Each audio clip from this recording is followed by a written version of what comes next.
Bismillahirrahmanirrahim. Assalamualaikum warahmatullahi wabarakatuh. Perkenalkan, nama saya M. Alexander dengan NIM 21202064 dari lokal PAI 3G. Di sini saya akan melaksanakan UTS Manajemen Pendidikan dengan bukti yang telah saya buat dari soal manajemen pendidikan. Baik, soal yang pertama yaitu, jika saudara diangkat menjadi kepala dinas pendidikan di daerah saudara, tugas pertama yang harus dikerjakan adalah menyusun rencana strategis pengembangan pendidikan menjadi tanggung jawab dinas selama masa jabatan saudara. Jelaskan secara rinci dan lengkap langkah-langkah strategis apa yang Anda lakukan dalam membuat visi, misi, tujuan, program pendidikan, dan sasaran pendidikan. Baik, visi saya jika saya diangkat menjadi kepala dinas pendidikan, yaitu ingin mewujudkan sumber daya manusia yang bertakwa, berbudaya, dan berdaya saing. Baik, misi saya adalah yaitu sesuai dengan visi saya, yaitu mencerdaskan sumber daya manusia yang kreatif, inovatif, dan kompetitif. Meningkatkan pelayanan akses pendidikan yang bermutu dan merata, dan meningkatkan profesionalisme guru dan tenaga kependidikan yang jujur dan memiliki keterampilan. Baik, tujuannya adalah ingin mewujudkan pelayanan yang prima kepada masyarakat dan kepada tenaga kependidikan lainnya, dan meningkatkan pemerataan pendidikan yang berkualitas kepada masyarakat. Baik, strategi saya adalah bagaimana untuk mencapai visi, misi, dan tujuan tersebut. Tentunya strategi saya bagaimana membangun sarana dan prasarana pendidikan usia dini dengan melaksanakan pemenuhan prasarana dan sarana pendidikan usia dini dan membangun mutu pembelajaran prestasi sekolah serta peningkatan mutu pendidikan pada semua jenjang pendidikan. Baik, program pendidikan yang saya berikan adalah yaitu pertama pada pendidikan akademik. Maksudnya di sini adalah bagaimana menyiapkan peserta didik menjadi warga negara yang beriman dan bertakwa dan berjiwa Pancasila. Program selanjutnya adalah pendidikan profesional. Maksudnya di sini adalah pendidikan yang diarahkan terutama pada kesiapan para tenaga kependidikan. Baik, yang terakhir yaitu sasaran pendidikan, yaitu meningkatkan kinerja pembinaan terhadap pengembangan pendidikan, meningkatkan dan terjamin mutu pendidikan, dan meningkatkan mutu tenaga kependidikan.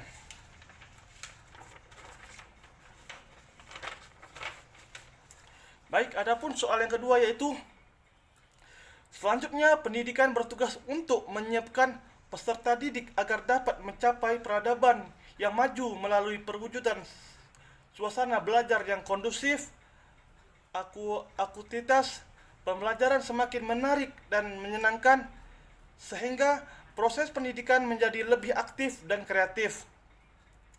Lalu bagaimana seharusnya sistem pendidikan nasional yang sekarang ini diterapkan dalam konsep pengembangan negara dan bangsa Indonesia?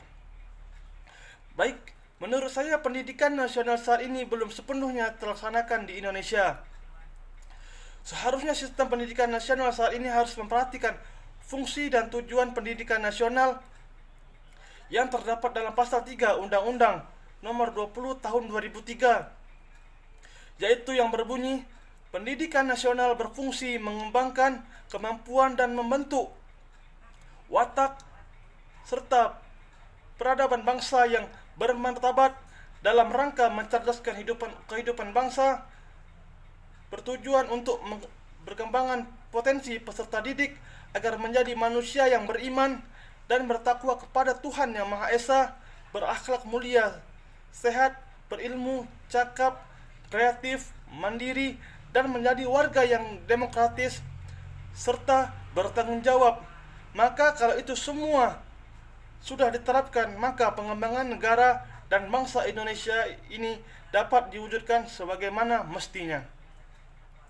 Baik, soal yang ketiga yaitu Pengembangan profesionalisme guru menjadi perhatian secara global karena guru memiliki tugas dan peran bukan hanya memberikan ilmu, pengetahuan, dan teknologi saja, melainkan juga membentuk sikap dan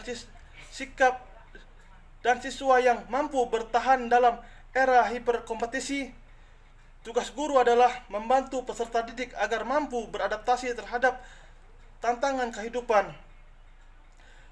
Pemberdayaan peserta didik itu meliputi aspek-aspek kepribadian, terutama aspek intelektual, sosial, emosional, dan keterampilan. Nah, bagaimanakah cara guru dalam mewujudkan kualitas pendidikan yang bermutu untuk peserta didiknya agar menjadi pribadi yang berintelektual, hebat, tangguh, dan mandiri? Adapun cara yang dapat dilakukan guru untuk mewujudkan itu semua, guru harus mampu menguasai beberapa aspek seperti penguasaan karakteristik, maksudnya peserta didik dilakukan dengan pendekatan secara persuasif kepada peserta didik. Maksudnya di sini guru harus lebih aktif mengenali potensi yang dimiliki peserta didik. Maka apabila langkah tersebut telah dilaksanakan, jadi guru tersebut telah menyiapkan pribadi yang berintelektual, hebat, mandiri, tangguh, akan tercapai dengan baik.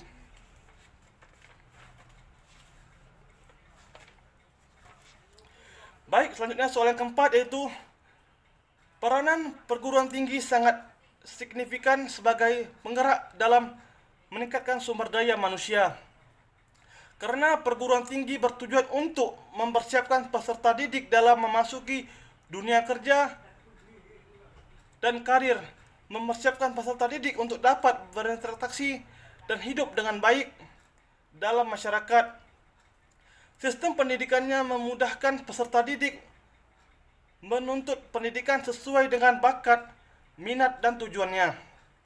Bagaimanakah cara pengelolaan dan peningkatan sumber daya manusia di perguruan tinggi agar menghasilkan generasi bangsa yang cerdas, kompetitif, dan produktif? Baik, untuk menghasilkan generasi bangsa yang cerdas, kompetitif, dan produktif, maka semua itu ditentukan oleh sumber daya manusia itu sendiri dan manajemen pengelolaan. Maksudnya pengelolaan di sini adalah dosen sebagai titik sentral dalam keberhasilan perguruan tinggi.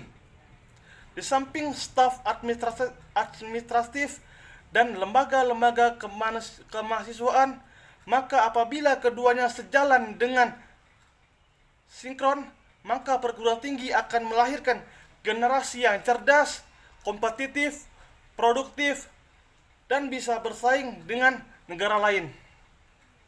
Soal yang kelima, yaitu lembaga pendidikan yang akuntabel, berkualitas, baik dalam pengelolaan sumber daya, mampu bersaing dengan lembaga pendidikan lain, dan dapat mengantarkan peserta didik ke jenjang pendidikan yang lebih tinggi ataupun ke dunia kerja dengan berakar ilmu pengetahuan dan teknologi serta keterampilan teknis yang sangat diperlukan oleh dunia usaha dan industri. Lembaga seperti ini merupakan lembaga pendidikan yang diminati masyarakat. Kita lihat kenyataan di lapangan, beberapa lembaga pendidikan yang semakin tahun semakin populer dan maju, baik jumlah siswa maupun kualitasnya. Sebaliknya, tidak sedikit lembaga pendidikan yang semakin tahun semakin menurun. Hal apa saja yang seharusnya dilakukan oleh pengelola lembaga pendidikan untuk menciptakan lembaga pendidikan yang baik dan bermutu dan memenuhi harapan dari semua pihak yang terlibat dalam lembaga pendidikan? Langkah pertama yang harus dilakukan oleh pengelola lembaga pendidikan untuk menciptakan lembaga pendidikan yang baik dan bermutu, yaitu selalu memperhatikan dan mengidentifikasi keinginan-keinginan dari pihak-pihak yang terkait, yaitu antara lain pemerintah, yaitu kepatuhan seseorang pengelola lembaga pendidikan terhadap semua peraturan-peraturan yang diberikan oleh pemerintah melalui Dinas Pendidikan. Siswa dan orang tua, keinginan untuk mendapatkan pelayanan yang baik dengan hasil lulusan yang berkualitas, pribadi luhur, keterampilan, dan bertanggung jawab.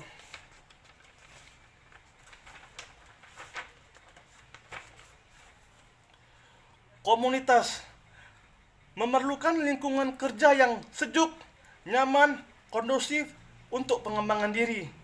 Pendidikan dan tenaga kependidikan membutuhkan kesejahteraan yang baik, jaminan kesehatan dan keselamatan. Investor mengharapkan reputasi lembaga pendidikan yang baik. Institusi lain membutuhkan tenaga kerja yang bersaing dan siap pakai.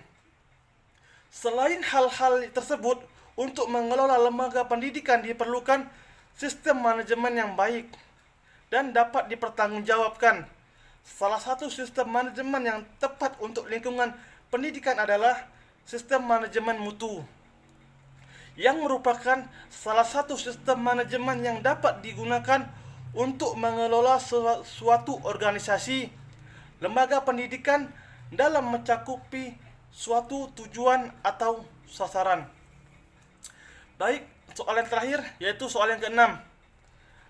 Materi yang sudah kita pelajari membahas tentang konsep dasar manajemen, organisasi lembaga pendidikan, identifikasi sumber daya manusia dalam pendidikan, manajemen peserta didik, dan manajemen tenaga pendidikan. Carilah jurnal-jurnal terbaru terkait salah satu materi yang dibahas. Kemudian cantumkan jurnal tersebut dalam tugas saudara dan berikanlah gagasan ilmiah saudara terkait dengan jurnal tersebut, dan temukanlah dalam jurnal yang saudara pilih itu apa yang menjadi karakteristik dari jurnal tersebut dan bagaimanakah implikasinya terhadap pelaksanaan proses pendidikan di masa sekarang.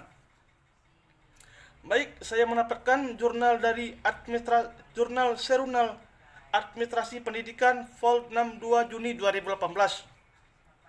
Dalam jurnal tersebut, manajemen peserta didik dalam pemaknaan regulasi kependidikan adalah anggota masyarakat yang berusaha mengembangkan potensi diri melalui proses pembelajaran yang tersedia pada jalur, jenjang, dan jenis pendidikan tertentu.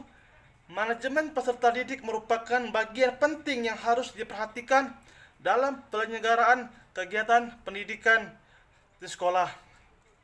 Baik, gagasan ilmiah dalam jurnal tersebut bahwa penulis